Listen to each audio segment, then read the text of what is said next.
I don't see a lot of black men cheering each other on.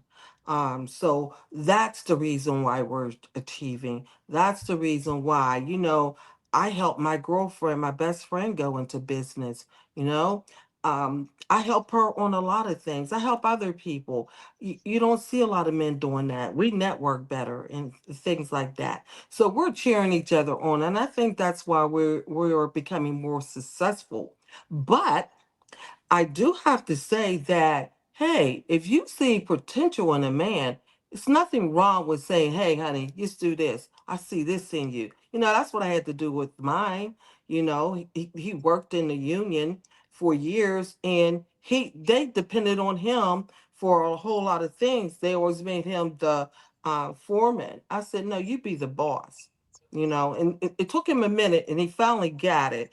And so, therefore, like I said, if they're pliable, start speaking life in them.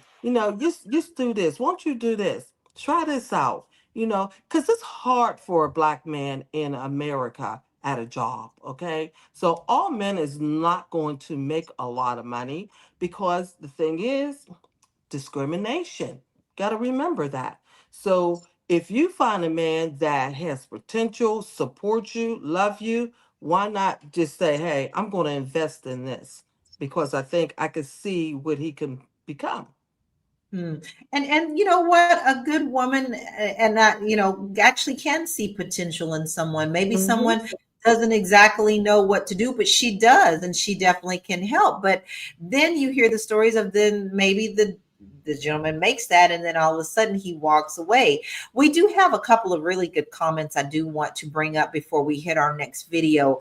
Tyler says no one roots uh, for the black man.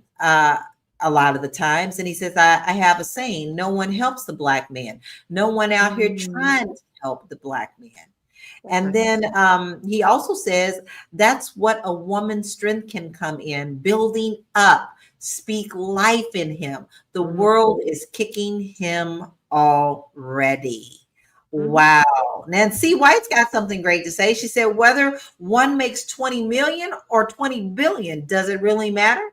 True Right. partnership isn't about who earns more. It's about how decisions are made together. That's Right. right. That is a solid freaking foundation, y'all. This Hmm. is what I'm talking about. You getting equally yoked when you are on the same page in a solid That's foundation. You might be a little wobbly at first, but when you get together and you link up those arms and them lips now, because let's face it, you got to be connected there too. Nothing can stop you if you're on that path. We're going to take a quick check out another video because this is some really good stuff. Keep the comments coming, family. We yeah. are loving these comments. Keep them coming. So let's check out another video. To expect everybody to have become a millionaire at 12 and learn money management and have a business manager at 12, to me just seems not realistic. Right. I started working 10, 15 years before most of my generation had their first job. And Right. this is like most, obviously some people different. Mm-hmm. But no, I don't hold people to those standards. You know what I Okay. mean? Like I feel like if I wanted somebody that made as much as me, this would be a date and not an interview. Because okay.